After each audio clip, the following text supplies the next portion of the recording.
Good morning. Athmika healing tarot മലയാളത്തിലേക്ക് സ്വാഗതം. ഇന്ന് നമുക്ക് കുറച്ച് ഒരു 3-4 പേരുടെ എനർജി കണക്ട് ചെയ്യാൻ നോക്കാം. അവരുടെ പാസ്റ്റ്, പ്രസൻറ്റ്, ഫ്യൂച്ചർ എങ്ങനെയാണെന്ന് നോക്കാം.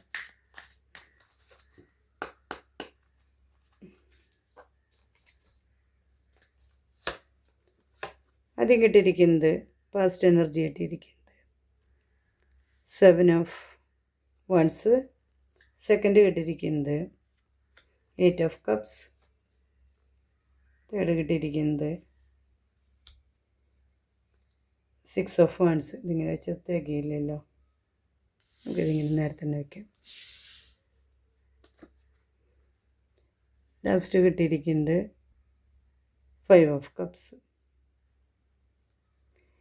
4 പേര് പാസ്റ്റ് എനർജീന്. ഇത് 7 ഓഫ് വൺസ് ആണ്. ഇത് ഒരുപാട് ബുദ്ധിമുട്ടുകൾ നേരിട്ട് മുന്നോട്ട് പോകുന്നൊരു വ്യക്തിയാണ്. ഇതൊരു പക്ഷേ ആൾക്ക് ഒരുപാട് ആക്രമണങ്ങൾ നേരിടുന്നുണ്ട്. ഒന്നുകിൽ ശാരീരികമായ ആക്രമണം ആയിരിക്കണമെന്നില്ല, ഒരു പക്ഷേ മനസ്സ് തളർത്തുന്ന സംസാരങ്ങളോ അല്ലെങ്കിൽ അങ്ങനെയുള്ള തടസ്സങ്ങളോ ആയിരിക്കാം. ഒരുപാട് ശത്രുക്കളെ ഒരു ആക്രമണമുണ്ട്.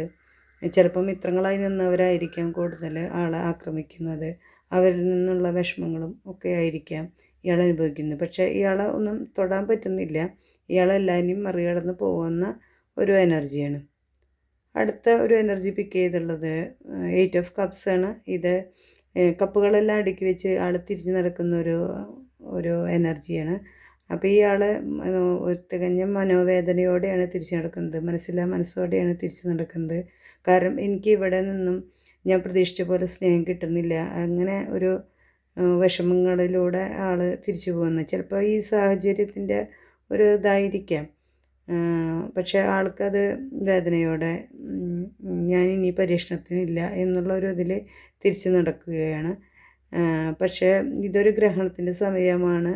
ഇതിൻ്റെ സമയം മറിയുമ്പോൾ ഈ അവസ്ഥകളൊക്കെ മാറും എന്ന് അയാൾ തിരിച്ചറിയുന്നില്ല. മൂന്നാമത്തെ എനർജിയായിട്ട് നമുക്ക് കണക്ട് ചെയ്തിരിക്കുന്നത് ഒരു സക്സസ്സിലേക്ക് പോകുന്നൊരു വ്യക്തിയാണ്. കുറച്ച് നേട്ടങ്ങളും എല്ലാം നേടിയെടുത്തിട്ടുണ്ട്. ഇപ്പോൾ ഇങ്ങനെ പോകുന്ന ആളുടെ ഒരുപാട് വിഷമങ്ങളിലൂടെ കടന്നു വന്ന് കുറച്ചും കൂടി സക്സസ് ആയിരിക്കുന്ന ഒരു വ്യക്തിയാണ്. അടുത്ത എനർജി നമുക്ക് കണക്റ്റ് ആയിരിക്കുന്നത് 5 ഓഫ് കപ്സ് ആണ്. ഇത് ഒരു ഡിപ്രഷനിലേക്ക് പോയ ഒരു വ്യക്തിയുടെ ഒരു എനർജിയാണ്. ആളുടെ ബന്ധങ്ങളിൽ നിന്നുള്ള ഒരു വേദനയാണ് ഇയാൾക്ക് അനുഭവിച്ചുകൊണ്ടിരിക്കുന്നത്. പക്ഷേ അയാൾ മുന്നിലേക്ക് മാത്രമേ നോക്കുന്നുള്ളൂ. ആൾ തകർന്നു പോയ ബന്ധങ്ങളെക്കുറിച്ചും ആളെ വിശ്വസിക്കാത്ത ബന്ധങ്ങളെക്കുറിച്ചും ഒക്കെ ആൾ വിഷമിച്ചിട്ട് അത് നോക്കിയിട്ട് അയാൾ സ്വയം വിഷമിക്കുന്ന ഒരാളായിട്ടാണ് ഇത് കാണിക്കുന്നത്. പക്ഷേ ഇയാളുടെ കൂടെ ഇയാളെ സ്നേഹത്തോടെ ചേർത്ത് പിടിക്കുന്ന ആളുകളെ ഇയാൾ കാണുന്നില്ല. ഇയാളുടെ പുറകിൽ 2 കപ്പുകൾ ഇരിക്കുന്നത് പക്ഷേ അയാൾ തിരിച്ചറിയുന്നില്ല.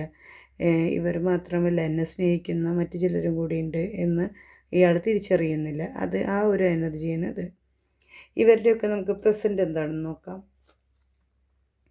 ഇയാളുടെ എനർജി വരിക്കുന്നത് പേജ് ഓഫ് സോഴ്സ് ആണ്. ഇതിൽ ഇയാൾ വിഷമങ്ങളിലേക്ക് പോയെങ്കിൽ കൂടി ഇയാൾ തിരിച്ചറിയുന്നു, എനിക്ക് കുറച്ചുകൂടി എനിക്ക് മുന്നോട്ട് പോകാൻ പറ്റും. ഒരു ഊർജ്ജസ്വലതയോടെ യുവത്വത്തിൻ്റെ ഒരു പ്രതീകമായിട്ടാണ് ഇയാൾ അത്രയും എനർജറ്റിക്കായിട്ടാണ് മുന്നോട്ട് പോകുന്നത്. എന്ത് തടസ്സങ്ങൾ വന്നാലും ഇയാളെ തടസ്സപ്പെടുത്തുന്നില്ല എന്നുള്ള ഒരു പ്രസൻറ്റിലേക്ക് വന്നിരിക്കുന്നു. ഇയാൾ പിന്തിരിഞ്ഞു പോയ ആൾ എന്തായാലും അയാൾ സ്വയം തിരിച്ചറിഞ്ഞ് ഒരു സെൽഫ് ലവിൻ്റെ അവസ്ഥയിലേക്ക് എത്തിയിരിക്കുന്നു. ആൾ തിരിച്ചറിയുന്നു സ്വന്തം കഴിവുകൾ എന്താണ്, ഞാൻ ആരാണ് എന്നുള്ള ഒരു തിരിച്ചറിവും, എനിക്ക് എന്തൊക്കെ കഴിവുകളുണ്ട്, ആരൊക്കെ തളർത്തിയാലും ഞാൻ തോറ്റുപോകില്ല എന്നുള്ളൊരു ഇതിൽ സ്വയം സന്തോഷിക്കുന്ന, സ്വന്തം അധ്വാനത്തിൽ വിശ്വസിക്കുന്ന, സ്വന്തം കഴിവുകളിൽ വിശ്വസിക്കുന്ന ഒരാളുടെ എനർജിയിലേക്ക് ഇയാൾ ഉയരുകയാണ്.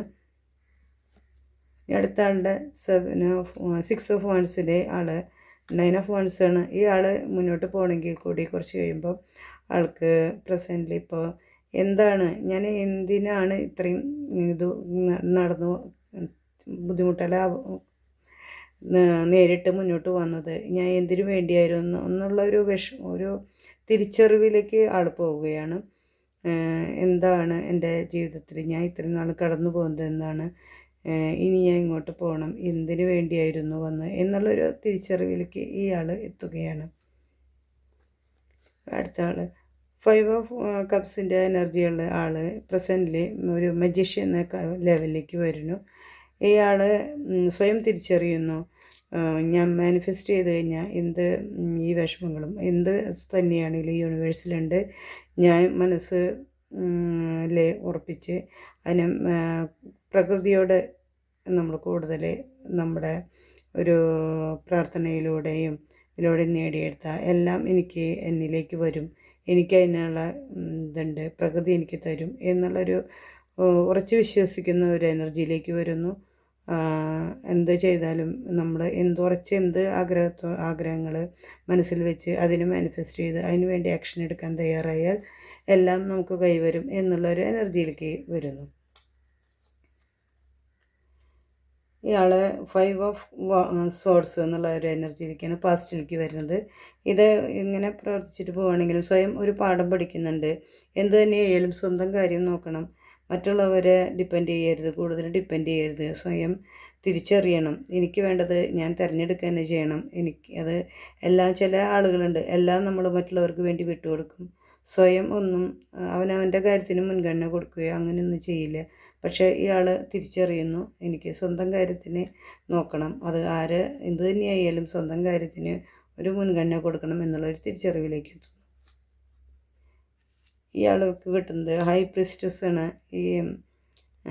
ഇയാൾ കുറച്ചുകൂടി ഫ്യൂച്ചറിൽ കുറച്ചുകൂടി സ്വയം ഒരു അവബോധം ഉണ്ടാവുന്നു, എന്തൊക്കെയാണ് ഞാൻ അറിയാതെ പോയത് എന്നുള്ളതിനെ കുറിച്ചും മറ്റുള്ള കാര്യങ്ങളെ ചുറ്റുമുള്ള ആളുകളെ കുറിച്ചും മറ്റുള്ള എന്തിനെക്കുറിച്ചും ഒരു ഉള്ളിൽ നിന്നൊരു അവബോധം ഉണ്ടാവണം. ഇയാളെ പാസ്റ്റിലും പ്രസൻറ്റിലൊക്കെ ഉണ്ടായുള്ള കാര്യങ്ങളെക്കുറിച്ചുള്ള ഒരു ചിന്തയായിരിക്കാം ആൾക്ക്.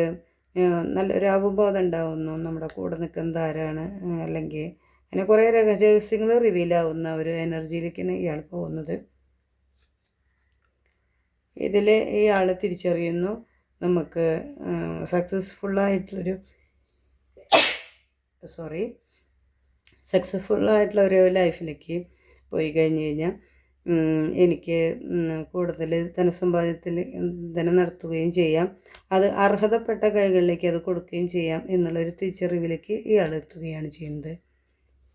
അടുത്ത ആളുടെ ഇതിൽ ഡെത്ത് കാർഡാണ് കിട്ടിയിരിക്കുന്നത്.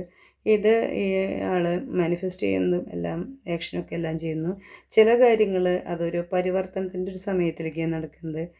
അവസാനിക്കാനുള്ള കാര്യങ്ങൾ അവസാനിക്കും, മാറ്റങ്ങൾ വരുത്തേണ്ടത് പുതിയ കാര്യങ്ങൾ ചിലപ്പോൾ ആളുടെ ജീവിതത്തിലേക്ക് വരികയാണെങ്കിൽ അതിന് അങ്ങനെ ഒരു മാറ്റത്തിൻ്റെ കാലത്തിലേക്കാണ് ഇയാൾ കടന്നു പോവുക. ഇങ്ങനെ ഇത്രയും എനർജിയാണ് നമുക്ക് കിട്ടിയിരിക്കുന്നത്. നമുക്കൊരു ഓറക്കിൾ മെസ്സേജ് കൂടി നോക്കാം. ചലഞ്ചസ് എന്നാണ്. Make A decision, work on inner healing. നമ്മുടെ ഉള്ളിലുള്ള വിഷമങ്ങൾ മാറ്റാൻ വേണ്ടിയിട്ട് നമ്മൾ വെല്ലുവിളികൾ ഏറ്റെടുക്കുക, അതിനൊരു ഡിസിഷൻ എടുക്കുക. നമ്മുടെ ഉള്ളിൻ്റെ വേദനകൾ ആദ്യം മാറ്റുക, എന്നിട്ട് പുറത്തേക്കുള്ള മറ്റുള്ള കാര്യങ്ങൾക്ക് വേണ്ടി പ്രവർത്തിക്കുക എന്നുള്ളൊരു മെസ്സേജ് കൂടി തരുന്നു. എൻ്റെ റീഡിങ് റെസിനേറ്റ് ആയവർ കമൻറ്റ് ചെയ്യുക. ഈ ചാനൽ ഇഷ്ടമായവർ സബ്സ്ക്രൈബ് ചെയ്യുക. തൊട്ടടുത്ത് ബെൽ ബട്ടൺ കാണും, അത് ക്ലിക്ക് ചെയ്യുമ്പോൾ ഓൾ എന്ന ഓപ്ഷൻ വരും, അത് എനേബിൾ ചെയ്യുക. എങ്കിലാണ് ഡെയിലി ഇടുന്ന എൻ്റെ വീഡിയോസ് നിങ്ങൾക്ക് നോട്ടിഫിക്കേഷൻ വരികയുള്ളൂ. എൻ്റെ ഈ വീഡിയോ ഇഷ്ടമായവർ ലൈക്ക് ചെയ്യുക, ഷെയർ ചെയ്യുക. തീർച്ചയായും നിങ്ങൾ കമൻറ്റ് ചെയ്യണം. നിങ്ങളുടെ ഓരോ കമൻറ്റും എനിക്കുള്ള പ്രോത്സാഹനമാണ്. എല്ലാവർക്കും നല്ലൊരു ദിവസമാവട്ടെ. Thank you universe.